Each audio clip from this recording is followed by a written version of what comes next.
Toxic, sexy and cool.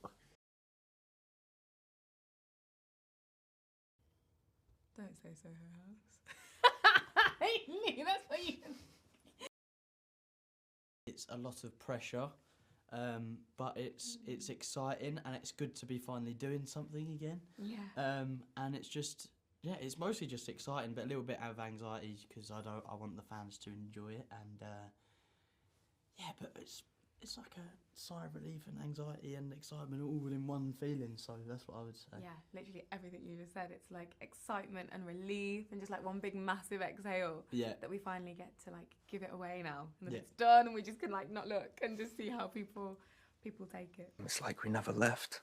You know, it's like picking up where we left off. It's one of the great things about joining later on in series 1 was like it was like joining a family that already existed. No one else really had any first day nerves, and so you know you just kind of go in matching the speed, and you don't really get first day nerves either.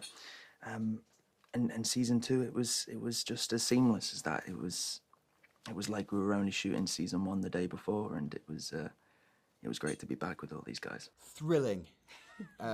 Yeah, we love it. We're fans of the show, and we've had a year where we have lived with these characters nearly every day, which is given us great insight into who they are, and we feel like it's probably a good time to share it with everybody now. So yeah, buzzing. I can't wait to watch it myself. Yeah. I did that one last time. What do Did you you? reckon? Yeah. Okay. 3 words. Toxic. Toxic. Sexy. Yeah. And cool. Toxic, sexy and cool. Grief. Mm. Legacy. Mm. Revenge. Ooh. Okay, I'm gonna say trouble. Reckless. Mm. And fire. Fire and blood. I think in season 1, a season full of morally compromised grey characters, I wanted to present a character who in the last 3 episodes at that time in his life was just complete darkness. You know, his appearance lended to that, so I wanted to lean into it as much as I could, only to contradict the audience's expectations and theory of that at the end of the series. When you do see that look of regret on Eamon's face, he made a mistake and he knows it. Going into season 2, you are going to see more of that shadow side. You are going to see a greyer version of Eamon. He isn't just your one-dimensional black cat in season 2, and I can't wait for people to see it. A new blooming relationship. Blooming. Like a flower. Yeah, exactly that. But they're also blooming as people. I'm going to stop saying blooming now. Go on, get it in one more time. But they're blooming as people, and they're just the emotions are blooming, and we get to see them grow up on screen in a way, and mature. And as much as a lot of bad things have happened, it might have happened for the better because they are changing as people for the better. So Yeah, that's what I would say. beautifully said. I would say that we just get to see them as like 3-dimensional characters this time around, which I know a lot of people were really excited to see when we left them in season 1. Yeah. And it feels like we get to fill in the gaps of what we maybe missed off camera last season, and we get to see what they did and who they grew into, and we just get to see them like getting to know each other in a new way, which I think people will like. From the acting point of view, I think it's dangerous to go in and try and play a villain. Yeah.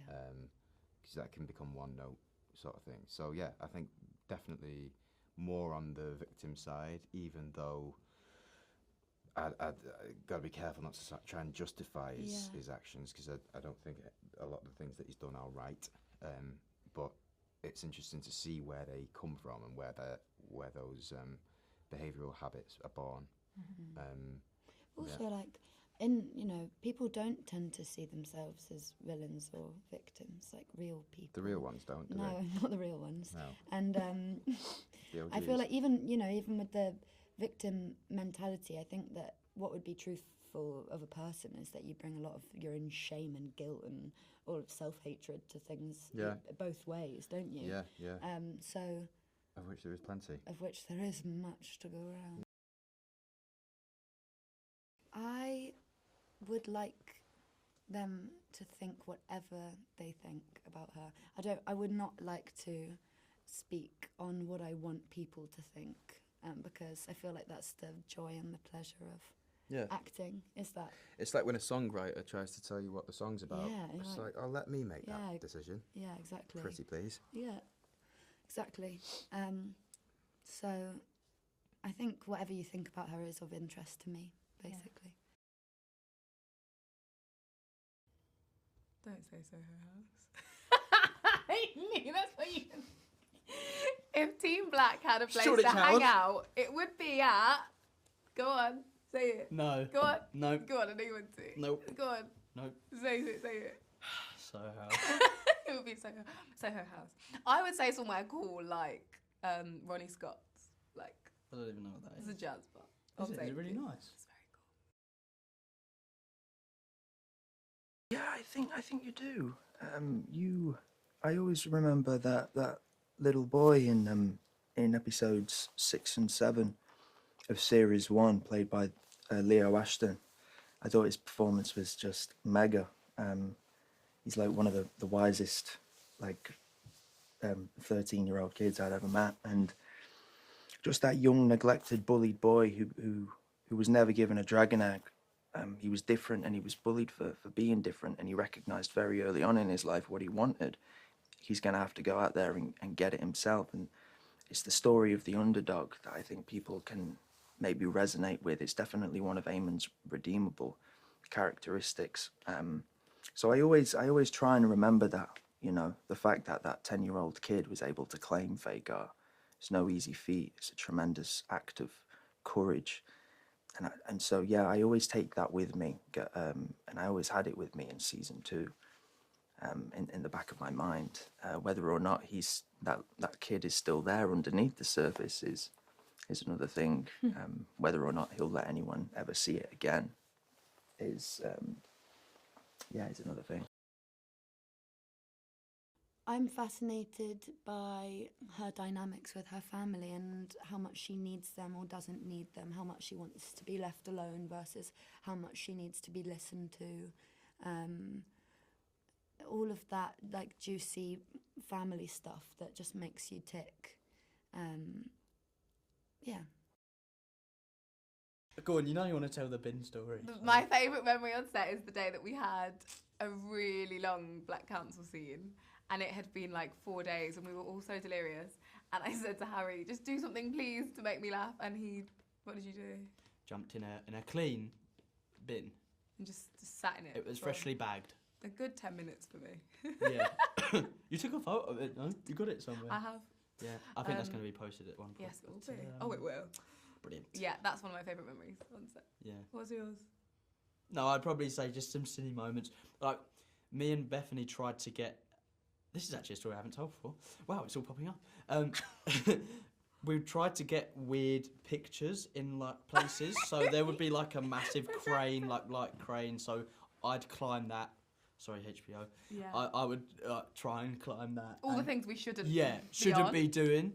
Yeah. Or, like, driving around a go-kart, a golf cart. Yeah, we sorry, definitely in the didn't drive studio. around No, Leiston on our on a own. buggy on our own and Yeah. not tell anyone where we were. Definitely didn't find a way to make it go past 10 miles an hour Definitely as well. didn't do that. No, Definitely didn't. Not at all. I have got a driving licence, I promise.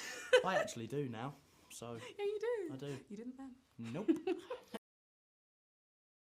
Yeah, 100%.